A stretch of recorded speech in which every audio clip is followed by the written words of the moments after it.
What's up, everyone?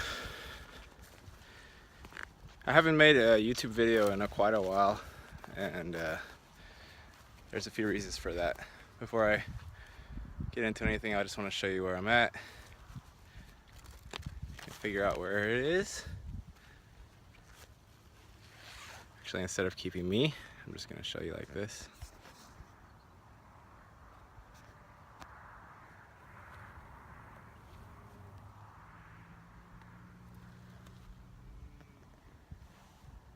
Yeah, that's correct. Can you figure out where this is at?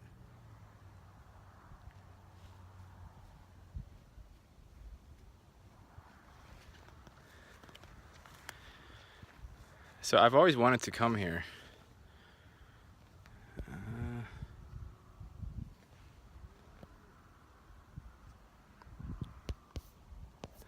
For some reason, my option to flip the screen went away.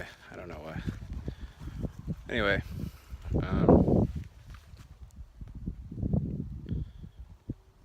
I don't know how to use my own phone, apparently.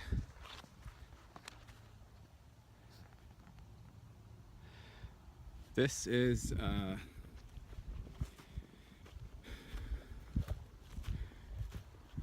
that little road right there is Highway 145, and over there on the other side you can't see very well.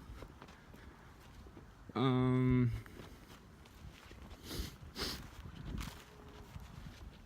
don't know if you guys can see that or not, but that's 41 North. I wish I could flip my camera back, but can't. 41 North. This direction here is north. That's the direction we're facing right now, is basically pointing toward Oakhurst, the Yosemite area. Over here we have the Millerton Lake. You can see Millerton Dam right there, I think, hopefully. Can you see that? Yeah, barely.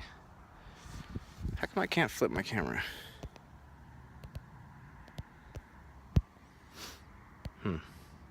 Oh well. Yeah, so I'm up here on these plateau things. I don't know exactly what this is called. I just know that I always noticed them driving by whenever I was going to Yosemite or Oakhurst or anything. We're at a little bit of a drop here. Nothing too bad. I mean, all the way down there is a few hundred feet probably.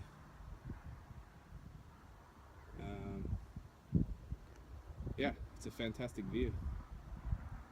There is a no trespassing sign, but you know, what are you gonna do? What are you gonna do? It's pretty amazing up here.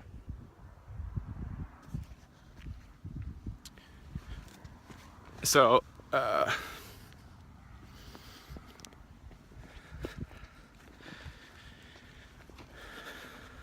don't know if I should talk about personal stuff or not. Maybe. Hopefully family isn't seeing this.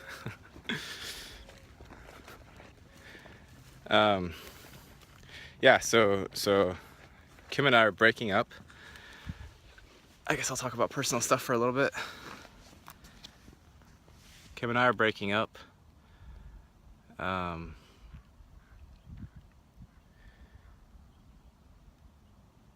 it sucks. It's not fun. It's painful.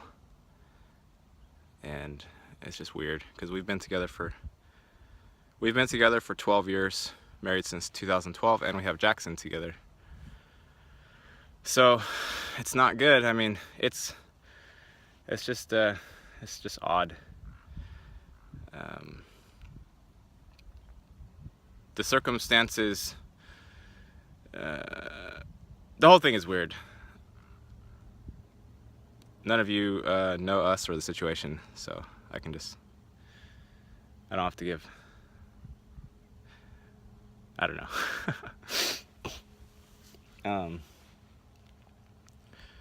I was basically feeling smothered in the relationship and stuffing all of my emotions we're very different. Her family mind is very American, I guess you could say.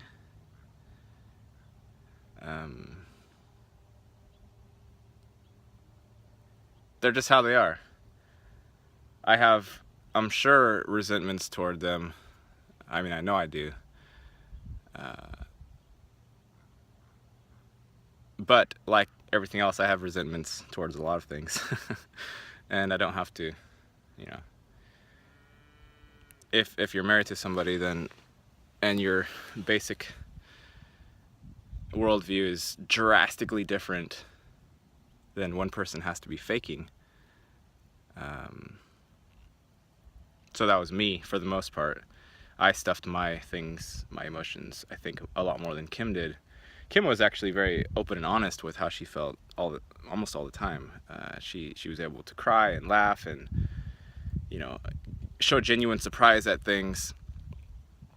And I was not. And I still am a bit of an emotional zombie. And I think that's going to take quite a while to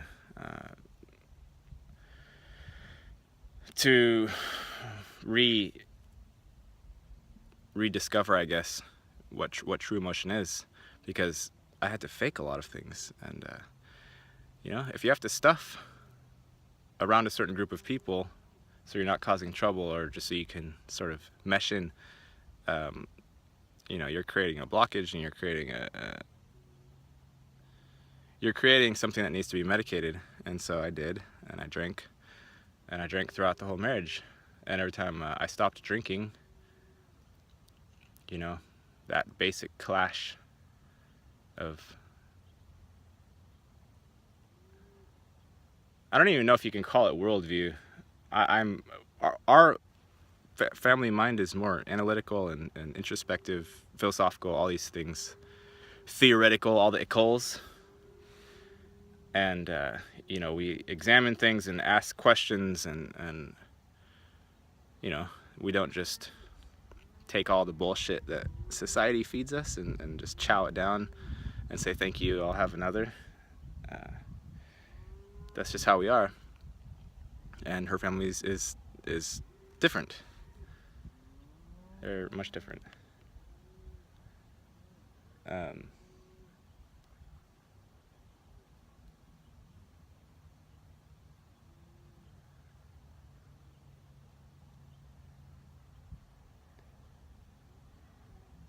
It's really, really nice up here. It's just quiet. The cows are just causing a ruckus over there. I don't know why. Maybe the popos are coming to get me. But anyway, I had this random notion, and it wasn't random, I'm sure. To me it was random to ask a girl to lunch. And I know it has to do with these repressed feelings and feeling like I can't express myself or my emotions or my true feelings, or I get shot down, or they're not interested, or she's not interested. I know has a large part to do with it. I needed some freedom. I needed some freedom to express myself. So I had this, you know, I just was like, I'm gonna ask a girl out to lunch. And so just a random Uber passenger that I kind of connected with, I asked her to lunch, and she said yeah. So we went and had lunch, and it was awesome. She was really cool. She was very in line with me, thoughts wise, worldview, just in general. And we had a really good time. We hung out for like 2 hours, and I didn't know. Immediately afterward, I called my brother Brian, which is very unusual in and of itself. I don't normally with the past 12 years of suppression, I don't usually talk to anybody about anything ever. Just stuffing and suppressing, stuffing. This is kind of a cool view right here. Yeah, just a lot of that. And so I called him and I told him what happened, and I was explaining my kind of frustrations and my feelings regarding Kim and I, and he said, oh, you know, you should call Kim and tell her exactly what she told me. And I didn't, this was, normally I think and contemplate and figure if I should do something or not, but this time I didn't. Don't know exactly why, but I didn't, and I just called her immediately and said, hey, I took a girl out to lunch, I just wanted to let you know, and be honest about it. And you know, Kim got really sad and said, well, are you gonna take her, are you gonna see her again? And I said something like, I want to experience other people and things. And I was in a weird like state of mind. I was like, I can't even explain it. I was feeling exceptionally emotionless when I was talking to her, and I was probably sounding really cold and mean, and I'm sure she felt that very deeply. And she was about to have dinner with her dad, I think, and they probably talked it over. He probably got real mad. I heard from her later on that he was upset. And she called me back 10 minutes later and she said, okay, I've packed all your things and I've stuck them on the couch, and I want you to get them by Sunday. This was, I think, Wednesday. And I was in San Francisco. So, you know, so that's what happened. And then she's like, you know, we're talking to a divorce attorney and this and that, and I want this to be amicable. And so it was like, so I was blindsided. I mean, I wasn't cheating or anything. I mean, I guess you could argue that I was cheating in my mind because I wasn't, you know, because I was open to experiencing other people. I'm not even talking about sex. I'm just talking about like just not being so suppressed. But anyway, in my own way, I was, you know, trying to be respectful and trying to get out some of my feelings. And immediately, you know, it's very ironic that it reminded me of that show House of Cards, kind of talking about our precarious political situations and how volatile the system actually is, and you know, things explode and rupture really easily sometimes. And I was just thinking that like our relationship, you know,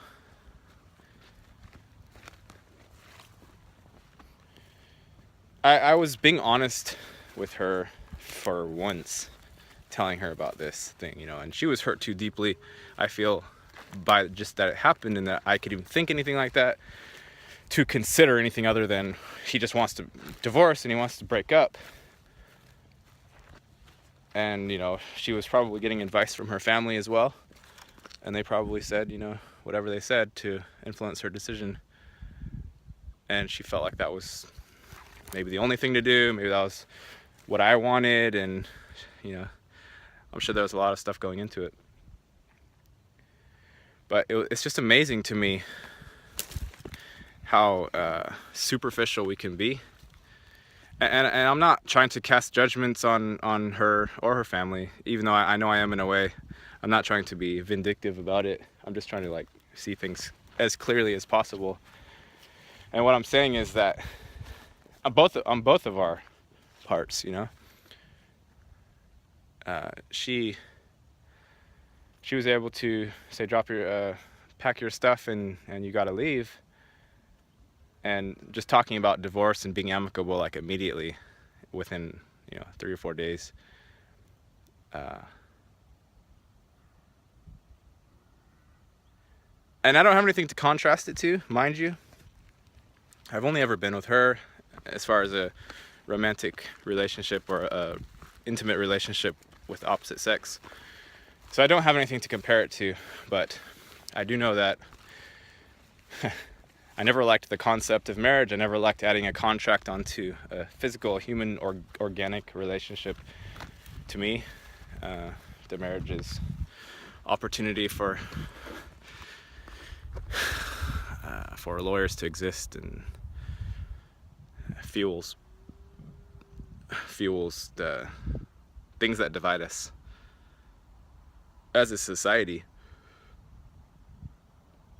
Because, you know, when people break up, generally they're feeling vindictive and bitter, and I say that, but I don't know for sure. But the general feeling I have is that they feel vindictive and bitter, and they're upset with the other person, so they want to just, you know, it's just stick them for everything. And the divorce lawyers have a heyday and a feeding frenzy over that, I'm sure.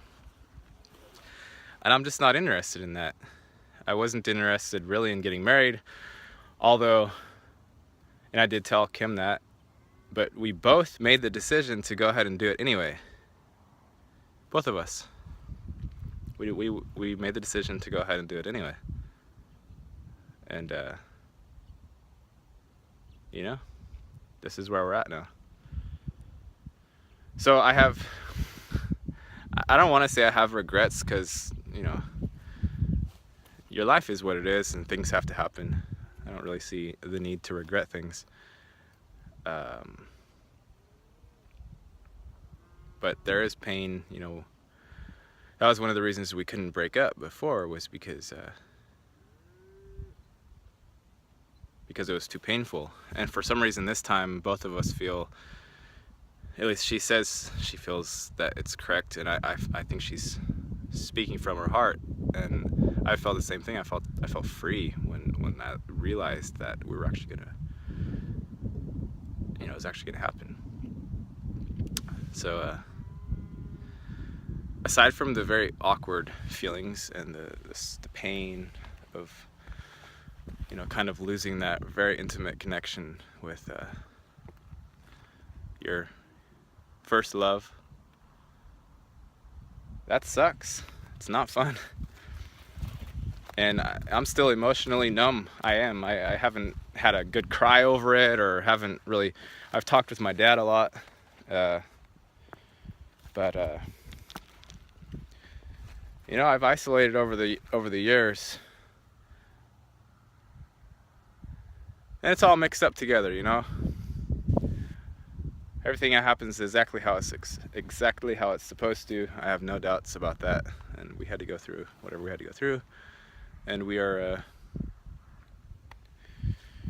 at this point both committed to doing the best by Jackson and helping him to have to be supported, you know, by both sides. So that's that. That's my video update. Yeah, it's a little bit difficult right now. I mean, it's a lot bit difficult. But at the same time, there's a freedom. There's a big freedom. There's a stepping out of that box. This is really, really pretty up here. And I was incredibly suppressed. I still am, and we're working on it. I'm working on it.